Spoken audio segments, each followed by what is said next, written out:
Hi, I'm Joel Bridewell. Thanks for joining me on this Finance Friday. On Theology Thursday, I dealt with ecclesiology, or the issue of the church, and so take a look at that if you haven't yet. On Monday, I'll be dealing with Marriage and Family Monday and dealing with what to talk about to your child that turned 16 and what to do to make that a special time. On Finance Friday, I want to talk about preparing for the future, especially on the issue of retirement. Now, there are those that say, well, Jesus said, do not worry about tomorrow, for tomorrow has enough troubles. So I shouldn't worry about tomorrow and I should just go forward and so forth. And what he's talking about is, of course, not letting tomorrow worry you, but focus on the present and trust in the Lord moment by moment. But he also talks about planning for the future, not just Proverbs 6 and the look to the ant who prepares for the future, but also when Jesus talks about counting the cost of building a barn or building a storage bin for grain. He talks about preparing for the future. So there's a way you can prepare for the future while not worrying about it, and that's in retirement. So you probably work a job or have worked a job where your employer does so much for a retirement contribution, a 401k or something of that nature, and that's helpful. If you can match it, great, because there's going to come a day when you're no longer able to work for a living or willing.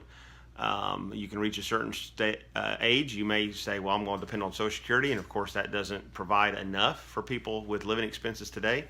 It may be you say, hey, I'm going to live with my children, and that's great, and Scripture does tell us to honor our parents, even obviously in their old age, but not every child's willing to do that, to let dad or mom move in with them and help take care of them.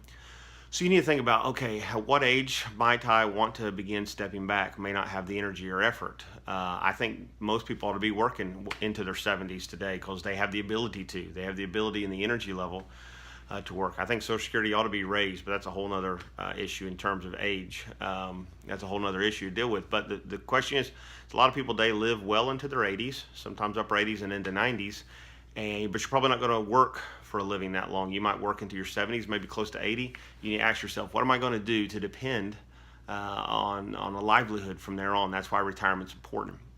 Setting a little bit aside month by month, and do it as early as you can. If you've got kids or grandkids, tell them start doing it when they start working. Start setting something aside, a little percentage aside, 10%, 5% if they can't do that, but set something aside. They can begin to, as compound interest takes its work, and when it does that over 50 years, 60 years, there can be tremendous benefits from that, and you can see that grow.